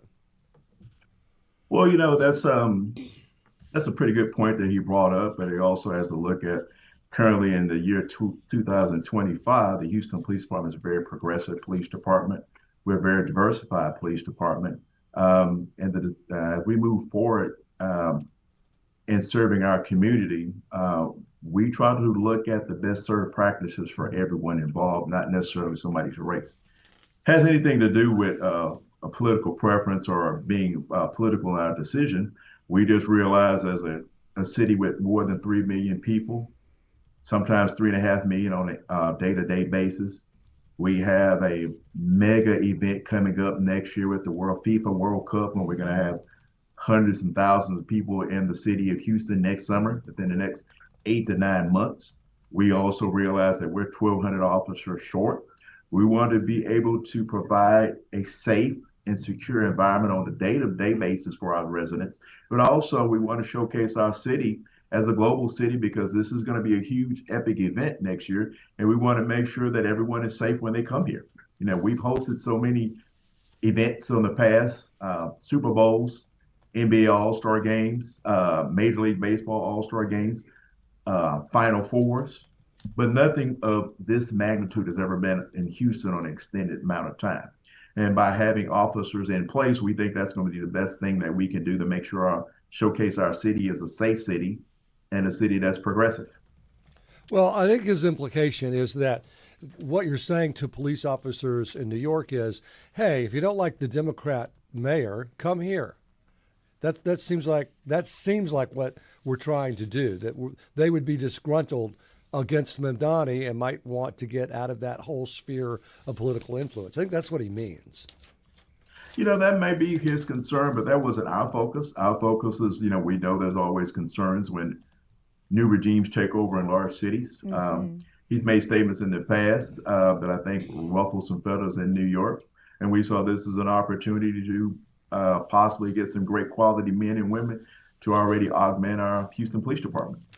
Again, we are speaking with Officer Ken Nealy, first vice president of the Houston Police Officers Union, about recruitment and their call to NYPD officers last week. And we have Chuck from Southwest Houston on the line. Chuck, welcome to Hello Houston. What is your comment or question? Okay, my question is regarding who she just clarified about the age limit. There's no age limit as long as you get the physical fitness to be accepted into the academy. So I want to know, during the academic process, are you still going to be paid or they don't get paid in the academy? Officer Nealy, during the academy Yes, process, do you get paid or do you not get paid? That is correct. There's a 6-month program for our Houston police officers where they're cadets. During that 6 months time frame, they are compensated. Their pay is about $56,000 during that 6-month time frame while they're in the academy. Well, so you are paid during that time, and actually, you are paid during the academy. That's interesting because I had no idea that as a cadet you get paid. That seems like quite an incentive. Yes, ma'am, it is. It's while you're, like I said, the 6-month process while you're in the academy. Our cadets, they go through a rigorous progress from the physical fitness, driving proficiency, firearm proficiency. They learn the state laws, federal laws that we are required to employ. Also, the city ordinances that are required to enforce. But during that time, they're compensated $56,000 roughly. Is that standard across the country? Is that how other police organizations do that, or is that unique to us? No, it's necessarily unique to us. There are a lot of agencies that actually do pay their cadets while they're in the academy. Okay. Great. And we have another call, Kirby from Galveston. Kirby, welcome to Hello Houston. What is your comment or question for Officer Nealy? I don't really have a question for him, but I do have a comment that back in the 60s, Daryl Gates with the LAPD decided it would be a great idea to get a bunch of southern white boys, good old boys, to move out to LA so that they could handle the situation and African Americans out there. This stinks of something like that. Anyone that comes down to Houston from New York right now absolutely has a political bias. And whether this guy Nealy and HPOU and Grimaldi, whoever, want to act like this is not what that's about, the optics are terrible. You're telling me that you're going to want to bring anyone down here that doesn't like a democratically elected. We have a Democrat mayor here. Why would they want to come here? This is absolutely about politics, and it screams of, if you know your history, what they're doing. Let's bring people down here that have the type of political views that we appreciate and will enforce the law vehemently and go beyond that. That's what we saw in the 60s with Daryl Gates and the LAPD, and that's what we're looking at right now. And for this police chief to act like he's going to pull the wool over our eyes, and this is not politics, he's got another thing coming. Kirby, thank you for the call. Officer, your reaction. Well, I'm not sure what happened, about 60 years ago with Chief Gates and out in the LA Police Department. I do know from speaking from our command staff and also on the executive board of the Houston Police Officer Union, our sole purpose is, again, we're 1,200 officers short in the Houston Police Department. We recently had a new contract, which we think is very competitive throughout the United States. That was our whole purpose of trying to reach out to get other officers from other agencies to come. Earlier this spring, I was in Washington, D.C. I spoke to other officers from other agencies, and we definitely have officers who have recently gone through applied for our Houston Police Department and actually gone through our academy class. We actually have currently, like I said, there's a class graduating later this week. We have several officers from other agencies, actually a couple of former special agents from the DEA who are actually now in our police department. They'll be graduating this week. So it was not a political ploy. It was just a need that we needed to fulfill 1,200 officers to make Houston a better city. But I'm a sure, safer city. I'm guessing you can see how the optics could be concerning to some folks in the community, and I'm curious how you address their concern of that when a Muslim mayor is elected and a group are disgruntled about that, and you as an organization say, well, if you're unhappy there, come here. It goes back to my earlier question about who are those that would then be coming. What do you say to the optics of that? You know, of course, there's always going to be optics, regardless. We do have a great mayor. We support him, and he supports us tremendously. For those people who may have concerns, I can honestly assure you that was never a concern for us with a political ploy. We just thought this was a good opportunity. We'll see where people who potentially may not like their working conditions to come to a place where they would definitely be appreciated, and they would be able to flourish with and let their talent showcase themselves. So has it worked? How many people have come from New York to be on the Houston Police Department? I think currently right now we've got some phone calls in recruiting. So people have shown interest to coming into the department, coming to our apartments in the last week or so. I couldn't give you the exact numbers, but if you give me a day or so, I can definitely find out how many people from New York have actually taken us up on an offer. Can you give me a lot, not that many, several? How would you describe it? I do know several people have called, but as far as an actual definite number, I'm not in a position to give you that number. I just don't know. Well, I'm in position to give you this number, 713-440-8870. We have Kevin on the line. Kevin, what's on your mind? Hello, thank you for taking my call. I do believe the optics were bad. I think the timing was bad. I do know that HPD has been recruiting, but it just doesn't seem authentic. He's doing a great job trying to fix it up, and I know they've been recruiting, but I don't recall them doing any of this type of tweets or any of that for any other of the mayoral elections that happened throughout America. I don't remember them doing that. But it just seems like that to get involved in that politics like that is not professional. I do recall when the fire department was trying to get a raise, the police department went down to the state to go against the fire department getting a raise. They went down to the legislature, and I was like, man, that put a bad taste in my mouth, the HPD, because I was like, why are you getting involved in the raise for firefighters? And then now here it is, you're getting involved in political fights between Republicans and Democrats. It would look a whole lot better if HPD would get out of politics and started getting involved in the community and start gaining that trust back in the community. I think that would look a whole lot better than getting involved in politics. I do know about the recruiting and all that. That's great. But I think the optics was definitely political. Kevin, thank you for that call. Officer, your reaction? Yes, sir. Thank you for the call also, Kevin. There was a little bit of confusion. He said we went to the legislature to prevent a pay raise from the fire department. That's not actually correct. We were against pay parity. There's two totally different entities. I understand his concerns like that, but he was a little off base on that. It was more of a pay parity, not a pay raise. Mm-hmm. I have some great friends that are Houston Fire Department firefighters. We never opposed them getting a raise. It's just pay parity, but that's a whole different subject. As far as our involvement in the community, I think we have tweets on our social media. We often highlight where our community relations, our officers are actually out in all the community events, at the storefronts, at the parks. I mean, recently we showcased our National Night Out throughout the city. Our mayor was at a lot of events, as well as our chief of police, as well as some of our assistant chiefs and just our regular officers who engage on a day-to-day basis with our community. We recently, during Halloween, we had trunk or treats. And those are events that are held at most of the command stations of the police stations in Houston, whereas we want to make a safe environment for our young citizens who are out trick-or-treating, and we make sure that we have candy and other things for them to come see. So we are definitely actively involved. So those some of the tweets that may have been missed or overlooked by Mr. Kevin, but as far as the Houston Police Department, we're definitely out engaging with our citizens within the city that we encounter on a day-to-day basis. And we're very proactive in trying to make sure that we have great community relations, because it's so important as us as a department that to have enhanced community relations with our citizens it's a twofold process that brings about trust, with that transparency, and also that ensures that our citizens are safe and they know we're able to be spoken to when they have their concerns that need to be addressed.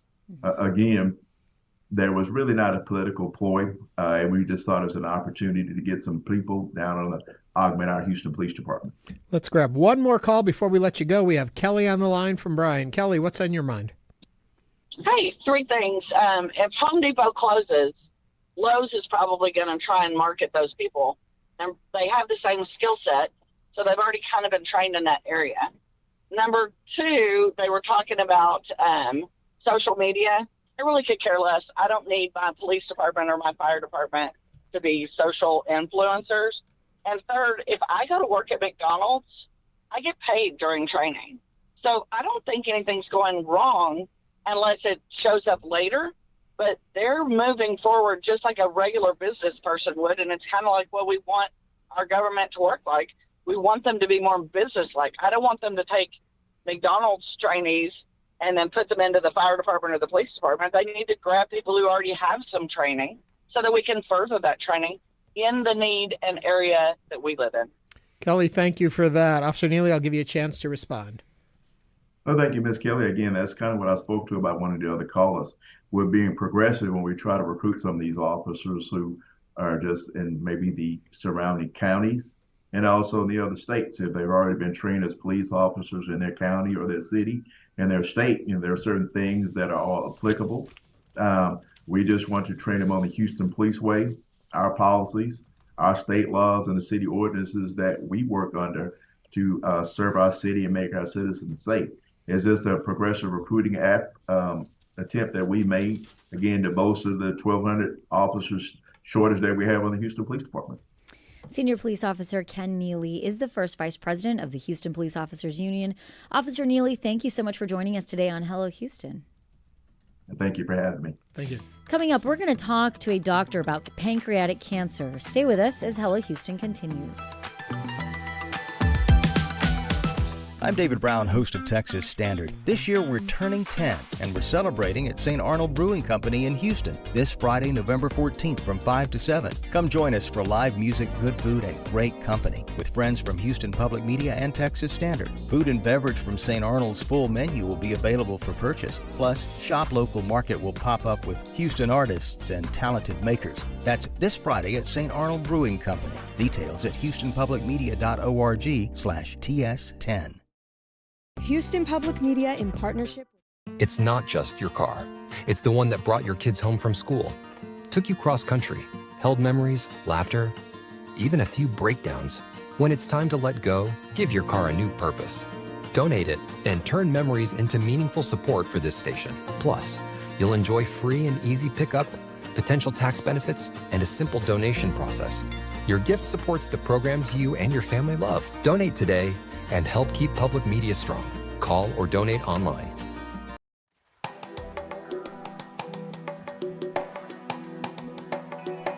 And now back to Hello Houston. To comment on any of today's topics, call 713-440-8870 or email us at talk@hellohouston.org. Now back to Ernie Manous, Celeste Diaz-Sherman, and Frank Billingsley. Well, November is Pancreatic Cancer Awareness Month, a time dedicated to sharing information and educating others about the disease, which, of course, is known for being incredibly difficult to treat. In fact, it's just hard to find and diagnose in the first place. It's in a location that's a real challenge surgically. The pancreatic cancer remains the third leading cause of cancer-related deaths in the United States. Advancements have been made in treating the disease, so that is certainly the good news. We're going to find out more about the new treatments, about pancreatic cancer, and how people can navigate a diagnosis momentarily. Have you ever known anyone that has had pancreatic cancer? I've actually known a survivor.